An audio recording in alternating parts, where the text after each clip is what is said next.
Brother Enoch dito sa sa Manila. Brother, may bago ba tayo dyan na ipapakita kay Les Lagulat? Ano ba mga bago natin nakaraan dumating na pero hindi pa nakarating sa akin. Andun sa kasama natin kasi nga busy siya, may trabaho. Baka sa linggo pa ihatid. Bago lang natin ngayon, ito akin to. Nakuha natin yung fossil. Fossil ito, ang tawag nito fossilize. Ayan, yung hipon na naging bato. anong gamit naman yan, bro?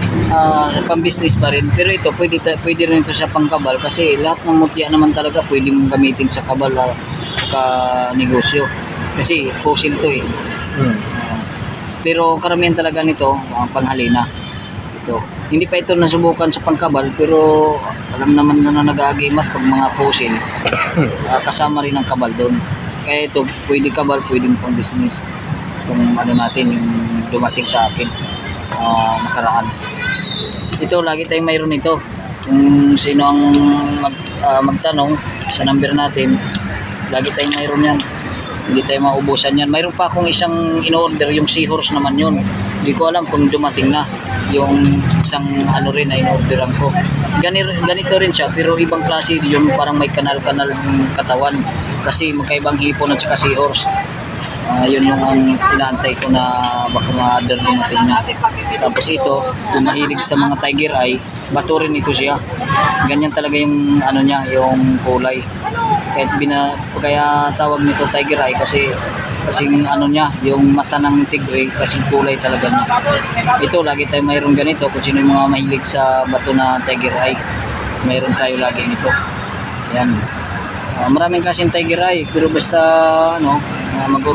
magtanong kung ano yung gamit ng tiger eye, pang attraction lang yan siya, pang baliksi ng mata, madali mong matitris yung mga tao na masamang intention sa'yo kasi ang tiger eye, matalino yan, hindi mo basta maiisahan yan, tiger eye.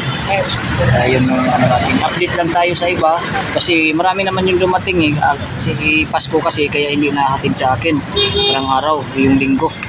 Baka sa linggo pa yun ulit darating yung bago natin.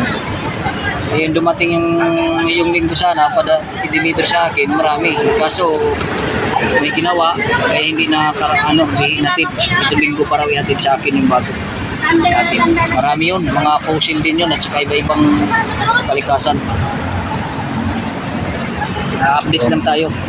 Ito, mayroon pa naman tayo, marami pa pero yung bago natin na darating pa sa linggo.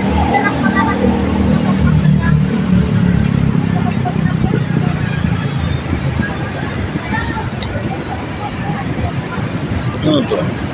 Salsagan. Sa kabal at saka init yan. Yun ang ginagamit na talaga sa Mindanao. Lalo.